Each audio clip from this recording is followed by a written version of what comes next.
You are looking at Julian's pronunciation guide, where we look at how to pronounce better some of the most mispronounced words in the world, like this other curious word. But how do you say what you're looking for today? We are looking at how to pronounce this name and this Italian word. We'll be looking at how to say more Italian names or Italian origin names and more, so stay tuned. Gioia. In Italian, it's how they would say it in Italy. Gioia, gioia. Well, it's actually gioia, gioia.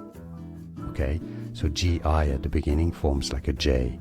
Just replace the G-I at the beginning with a J, and you pretty much have it. Gioia. Did you get this? It means joy, of course, in Italian.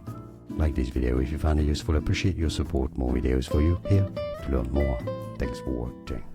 Here are more videos on how to pronounce more confusing words and names too many mispronounced. Like this video if you found it useful. I appreciate your support. I'll see you soon and thanks for watching.